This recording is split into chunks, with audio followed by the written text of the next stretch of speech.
बिस्मिल्लाहिर्रहमानिर्रहीम। अस्सलाम वालेकुम ॿारो, कीअं आहियो? उमेद त बिल्कुलु ठीकु हूंदा। अॼु असां सबक़ चोथों क़ौमी ॾींहुं पढ़ंदासीं। ठीकु आहे। हीअ शहीं जो सिंधीअ जो किताबु आहे जंहिंजो असां सबक़ चोथों पढ़ंदासीं। सबक़ जो उनवान आहे क़ौमी ॾींहुं। क़ौमी ॾींहुं यानी कि असांजो जेको मुल्क आहे पाकिस्तान, उन जो कहिड़ो ॾींहुं हूंदो आहे। सिख्या जी हासिलात हिन सबक़ में तव्हांखे छा मिलंदी। क़ौमी ॾींहंनि बाबति ॼाण हासिलु करणु। जेके बि क़ौमी ॾींहं आहिनि उन्हनि जी तव्हांखे ॼाण मिली वेंदी। लफ़्ज़नि जी माना, लुग़त मां ॾिसी लिखणु, ख़ाल भरणु, जुमिला दुरुस्त करणु, इस्म ख़ासि बाबति ॼाण। हाणे हीअ सबक़ जे पूरे थियण ते तव्हांखे हीअ मिली वेंदी। अॻियूं त ॿारो ॿुधायो त हीअ छा आहे। हीअ तस्वीर तव्हां ॾिठी आहे? हा, बिल्कुलु बिल्कुलु जी, तव्हां हीअ ॾिठी हूंदी। छो त हीअ आहे असांजो मीनार पाकिस्तान। हीअ छा आहे? मीनार पाकिस्तान, जेको लाहौर में ठहियलु आहे, लाहौर शहर में आहे। ऐं हिन ते ई असां अॼु सबक़ पढ़ंदासीं त जेको 23 मार्च ते लाहौर शहर में असांजे प्यारे मुल्क पाकिस्तान जो ठहिराउ मंज़ूरु थियो, त उहो किथे मंज़ूरु थियो? हिन जॻह ते मंज़ूरु थियो। उन खां पोइ हिते मीनार जोड़ायो वियो, ठाहिरायो वियो। ठीकु आहे। अचो त सबक़ जी रीडिंग कयूं, सबक़ खे पढ़ूं। गौर सां ॾिसंदा वञो।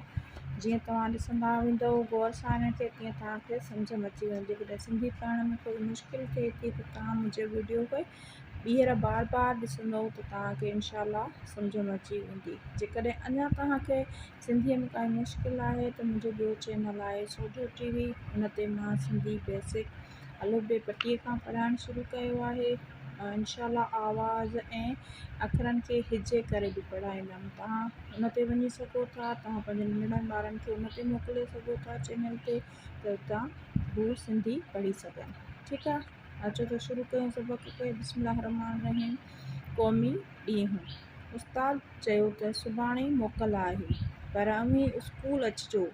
स्कूल में मिठाई बि विरहाई वेंदी ऐं स्कूल ते झंडो बि झुलायो वेंदो। ॿिए ॾींहुं वक़ार उस्ताद खे ॿुधायो त साईं असीं सभु अची विया आहियूं। उस्ताद सभिनी खे भलीकार चई पुछियाईं, ॿारो अॼु पाण छो गॾु थिया आहियो? वक़ार, साईं काल्ह तव्हां चयो हो त सुभाणे 23 मार्च आहे। अॼोको ॾींहुं असां लाइ हिकु अहम ॾींहुं आहे। असीं उहो ॾींहुं हर साल ॾाढे धाम धूम सां मल्हाईंदा था अचूं। उस्ताद, हा, हाणे तूं मूं सां गॾु झंडो झले बीह ऐं ॿिया शागिर्द कतार ठाहे तरानूं ॻाइनि। पोइ उन खे सलामी ॾेई छत ते झुलायो वियो। झंडो झुलाए सभई शागिर्द वॾे हाल में अची वेठा। वक़ार, साईं हिन खे हाणे ज़ूम आउट था कयूंसि। वक़ार, साईं अॼोके ॾींहुं खे एॾी अहमियत छो आहे? उस्ताद, हा, अॼोके ॾींहुं 23 मार्च ते लाहौर शहर में असांजे प्यारे मुल्क पाकिस्तान जो ठहिराउ मंज़ूरु थियो हो। उन ठहिराउ में नंढे खंड जे मुसलमाननि लाइ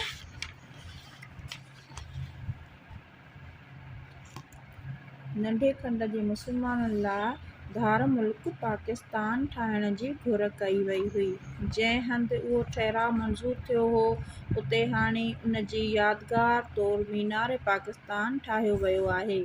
इन करे अॼोके ॾींहं ते इस्लामाबाद में 31 तोपनि जी सलामी ॾिनी वेंदी आहे ऐं सूबाई गादीअ वारे हंधि 21 तोपनि जी सलामी पिणु ॾिनी वेंदी आहे। आदिल, साईं चइबो त उहो ॾींहुं ॾाढो अहम आहे।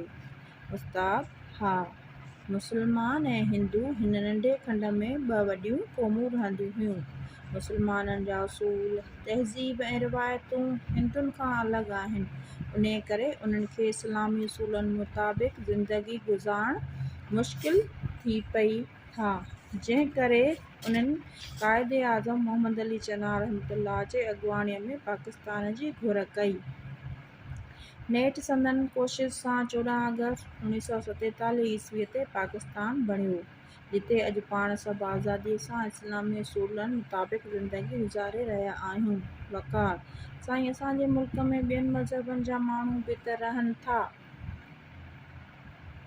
हाणे अॼु असांजी हिते रीडिंग ख़तमु था कयूं। वरी उन खां पोइ नेक्स्ट वीडियो में मां हिन सबक़ खे पूरो कंदमि। तव्हां हिन खे ॾिसी वठो। जेकॾहिं तव्हांखे पढ़णु मुश्किल थिए थी त रिपीट करे तव्हां वीडियो वॉच करे सघो था। उन खां पोइ मिलियूं था नेक्स्ट वीडियो में। टिल देन, अल्लाह हाफ़िज़।